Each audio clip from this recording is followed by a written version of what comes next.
শুভ সকাল বন্ধুরা, আমি প্রিয়া। আমার চ্যানেল মিটিস মমে তোমাদের সকলকে জানাই অনেক অনেক স্বাগত ও ভালোবাসা। আশা করি সকলে খুব খুব ভালো আছো, আর আমিও বিন্দাস আছি। তো এখন ঘড়িতে বাজে সকাল 8টা, আর আজকে সকাল 8টা থেকে আমি আমার ব্লগটা শুরু করলাম। তো ব্লগটা পুরোটা দেখার অনুরোধ রইল, আশা করি ভালো লাগবে তোমাদের। আর যদি ভালো লেগে থাকে অবশ্যই লাইক করতে ভুলো না।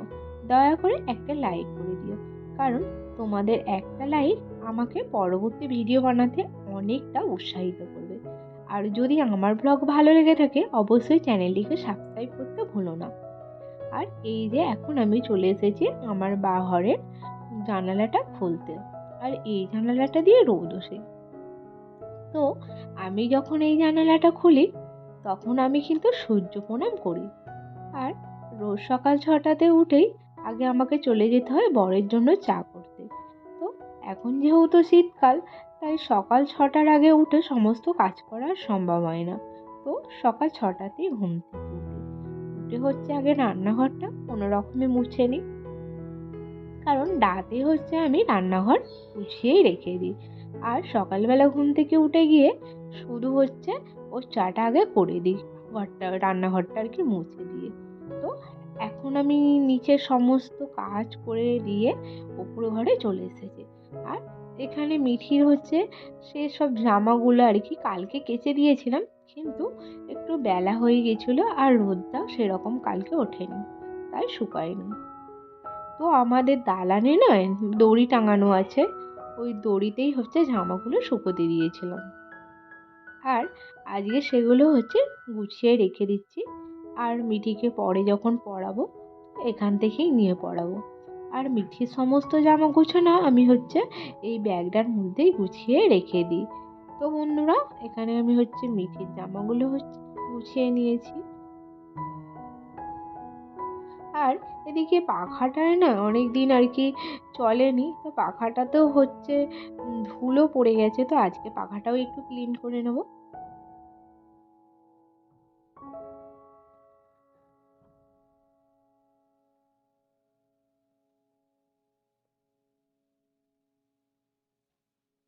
আর আমাদের হচ্ছে প্রতিদিন রাতে শোয়ার সময় মশারির ওপর হচ্ছে একটা করে বিছানার চাদর হোক নয় বা শাড়ি, যে কোনো কিছু দিয়ে শুয়ে দেওয়া হয় আর কি।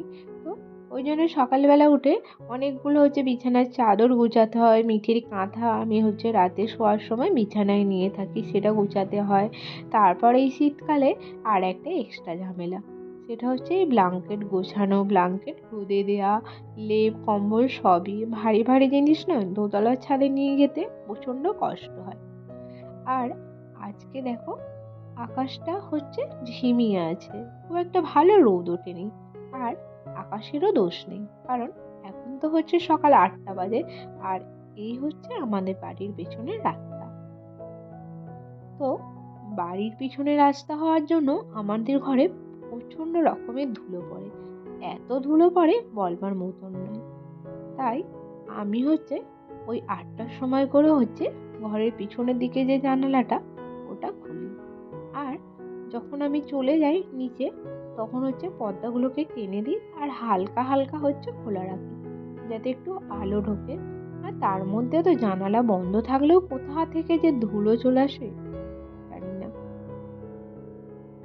আর প্রতিদিন কিন্তু আমার এই বিছানা গোছানোটাতে অনেকটাই সময় লেগে যায়। কেন? আমার বিছানা বেশ একটু টান টান ভাবে গোছানো থাকবে, বিছানা টান টান ভাবে গোছানো থাকলে দেখতেও ভালো লাগে। আর বালিশের ওয়ারগুলো হচ্ছে এই বিছানার যে চাদরটা সেটা দেখছো, এটা হচ্ছে আমার বিয়ের বিছানার চাদর। এটার একটু রঙটা হচ্ছে উঠে গেছে, কিন্তু বিছানার চাদরটা কিন্তু দেখতে কিন্তু খুবই সুন্দর ছিল। আর আরও বালিশ আছে আর কি, সেগুলো এখন চেয়ারেই রেখে দিই, আর এই দুটো বিছানার ওপর রেখে দিই। আর এই লাভ কুসুমটা হচ্ছে আমার খুব ফেভারিট। যখন মিঠি হয় না আমি এই লাভ কুসুমটা নিয়েই ঘুমাতাম। তো দেখো আমার বিছানাটা, আর বিছানায় হচ্ছে মিঠির জন্য রাবার শিট পাতা থাকে। কারণ যতই ওকে হচ্ছে ডাইপার পরিয়ে রাখি, আর সেটা পড়াই রাতের বেলায় শুধুমাত্র, কিন্তু দিনের বেলা আমি ওকে হচ্ছে এমনি হাফ প্যান্ট ফুল প্যান্ট এইসবই ব্যবহার করি আর কি, পরাই ওকে।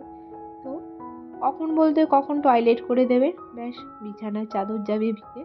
এই জন্যই আমি রাবার শিটটা আর কি, বেড গার্ডটা সব সময় হচ্ছে বিছানায় পেতে রেখে দিই। তারপর হচ্ছে ঘরটা ঝাঁট দিয়ে নিচ্ছি।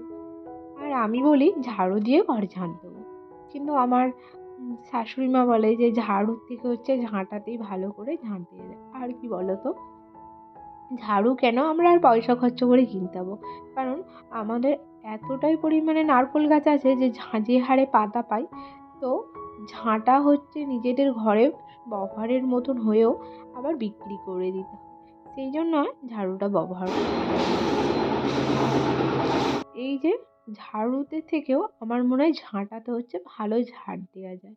তারপর এইদিকে হচ্ছে পাম গাছটায় অনেকদিন জল দেওয়া হয়নি, তো সেই কারণে দেখো পাতাগুলো একটু শুকিয়ে শুকিয়ে গেছে, আর আমি পাতাগুলো ছাঁটছিলাম, কিন্তু কাঁচিতে ধান নেই ভালো, তো সেই জন্য আর কি হয়নি। তারপর দেখো মিঠির জন্য আমি নিচে চলে এসেছি খাবার করে খাওয়াতে।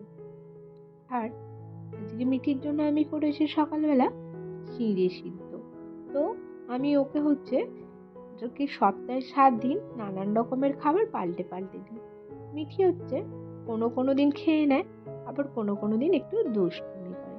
ওর সঙ্গে একটু গল্প করে করে খাওয়ালে ও কিন্তু খেয়ে নেয়। আর মিঠির হাতের সামনে যদি কিছু থাকে তাহলে ও সেটাতেই নজর, ও কখন সেটাকে আনতে যাবে। আর দেখো জলের বোতলটা আছে, ওই জলের বোতলটার দিকেই নজর, ও জলের বোতলটা নেবে।